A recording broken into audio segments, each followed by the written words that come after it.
avançamos então para a quinta-feira, onde um outro texto, mencionamos Oséias capítulo 7, mencionamos Jeremias 31, agora nós vamos para Zacarias capítulo 10, versos 1 a 12, que é praticamente o capítulo também, não é? Deixa eu localizar aqui. Eu vou pedir para a produção, é o capítulo todo, vou pedir para a produção colocar aqui 2 versículos. O verso 3, aliás, no verso 6, depois o 8 e o 9. Vamos começar pelo 6, produção. Diz assim: fortalecerei a casa de Judá e salvarei a casa de José. E falo-ei voltar, mais uma promessa, de retorno do cativeiro, porque me compadeço deles e serão como se eu não os tivesse rejeitado, como se eu não os tivesse rejeitado, porque eu sou o Senhor, seu Deus, e eu os ouvirei. Olha que coisa linda, irmãos. Reafirmando a promessa de ouvir e de eles voltarem. Agora os versos 8 e 9. Eu lhes assobiarei e os ajuntarei. Deus dizendo que vai ajuntar, porque os tenho remido. Veja, a redenção é para eles também. Multiplicar-se-ão como antes se tinham multiplicado. Ainda que os espalhei por entre os povos, lembrando, essas são promessas para o retorno do cativeiro de Israel, não é? Ainda que os espalhei por entre os povos, eles se lembram de mim em lugares remotos e viverão com seus filhos e voltarão. E o verso 10 diz, porque os farei voltar. Então, irmãos, a lição continua um pouco mais nesse tema. E ela diz o seguinte: na prática, relacionar-se com um ente querido que se afastou da igreja, dos caminhos de Deus ou de uma vida espiritual é desafiador. E muitas vezes é realmente. Talvez você se pergunte o que você poderia ter feito diferente. E então, como você deverá reagir dentro deste novo quadro, essa nova visão de mundo que o seu filho, o esposo, esposa ou filha possuem. Também você pode se sentir impotente diante das decisões, dos caminhos que eles escolheram. E isso realmente nos deixa assim, as decisões equivocadas, nós nos entristecemos, mas lembre-se, você tem que respeitar essas decisões. Esses pensamentos que eu estou mencionando aqui, eles influenciam a maneira como nós nos relacionamos com essas pessoas. E muitas vezes nós levamos essa decepção, essa mágoa, essa inconformação, nós levamos para o relacionamento. E isso só piora as coisas, só piora. Então nós precisamos pensar que é essencial, que compreender e aceitar que todas as nossas atitudes, todos os nossos pensamentos, primeiramente, todas as nossas atitudes e palavras em relação a estes que se afastaram da igreja e do Senhor, impactam esse relacionamento.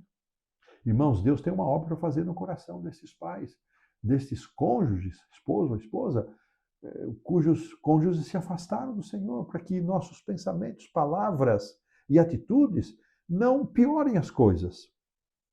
Ela continua mais. O testemunho da nossa vida, da vida de quem perdeu alguém, né? Para outros processos, né?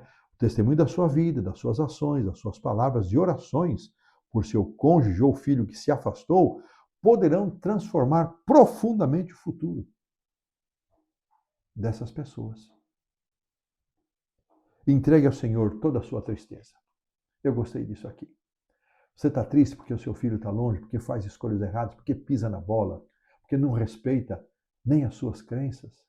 Então, entregue sua tristeza ao Senhor, liberte-se do julgamento e da condenação com que tão prontamente nós agimos e peça que Deus substitua estes sentimentos por amor. Agora, claro, irmãos, existem muitos desdobramentos desse assunto, né? Há muitos desdobramentos que nós vamos ficar aqui dentro de um contexto, né?